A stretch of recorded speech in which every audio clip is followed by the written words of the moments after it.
মধ্যপ্রাচ্যে একের পর এক দেশের সঙ্গে সংঘাত বাড়াচ্ছে দখলদার ও সিরিয়াতেও ভয়াবহ তাণ্ডব চালিয়েছে তারা। ইসরায়েলের এই রক্তক্ষয়ী খেলায় শুধু যে গাজা ও লেবাননেই ক্ষয়ক্ষতির সম্মুখীন হয়েছে তা নয়, চরমভাবে ক্ষতিগ্রস্ত খোদ ইসরায়েলও। আর্থিকভাবে প্রায় ভেঙে পড়েছে তেল আবিবের অর্থনীতি, দুর্বল হয়ে পড়েছে দেশটির প্রতিরক্ষা বিভাগ, ফুরিয়ে আসছে অস্ত্রশস্ত্র, কমে এসেছে সেনা সদস্য। বিষয়টি নিশ্চিত করে লন্ডন ভিত্তিক ম্যাগাজিন দ্য ইকোনমিস্ট পত্রিকার বরাত দিয়ে খবর প্রকাশ করেছে লেবানন ভিত্তিক সংবাদ মাধ্যম আল মায়াদিন। খবরে বলা হয়, লেবাননে অভিযান চালানোর মতো পর্যাপ্ত সেনা নেই তেল আবিবের কাছে, নেই সমরযানও। আর এ বিষয়ে দ্য ইকোনমিস্টের সাংবাদিককে জানিয়েছেন স্বয়ং এক ইসরায়েলি সেনা কর্মকর্তা তামির হাইম্যান। তিনি বলেন, লেবানন তেল আবিবের জন্য হুমকি স্বরূপ। এর আগেও দেশটির কাছে নাকানি চুবানি খেয়েছে ইহুদিরা, এবারেও সেরকম কিছু ঘটতে যাচ্ছে।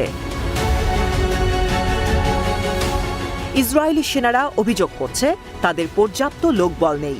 বর্তমান পরিস্থিতিতে অতিরিক্ত সেনা দরকার তাদের।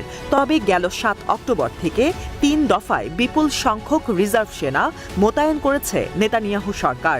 এতে বর্তমানে সেনা সংকট দেখা দিয়েছে। ইসরায়েলের সাবেক প্রধানমন্ত্রী ইহুদ বারাক এক টেলিভিশন সাক্ষাৎকারে বলেন, লেবাননের সঙ্গে ইসরায়েলের সংঘাত নতুন নয়, বরাবরই তেল আবিব দেশটির কাছে চাপে থাকে। ইসরায়েল লেবানন সীমান্তে ইসরায়েলকে চরমভাবে ঘোল খাওয়াচ্ছে হিজবুল্লাহ বাহিনী, তাই এদের ভয়ে তটস্থ জায়নিস্টরা।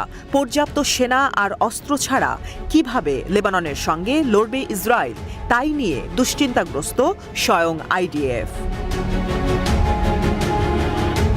তবে বসে নেই ইহুদি সেনারা, সুযোগ পেলেই হামলা চালাচ্ছে লেবাননের ওপর। শনিবার তাদের হামলায় প্রাণ গেছে ২৫ জনের, আহত হয়েছে শতাধিক নাগরিক।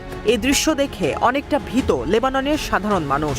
এ পরিস্থিতিতে যুক্তরাষ্ট্র, যুক্তরাজ্য, অস্ট্রেলিয়া, কানাডা, ইতালি, বেলজিয়াম, চীন সহ বিভিন্ন দেশ তাদের নাগরিকদের সরিয়ে নিচ্ছে।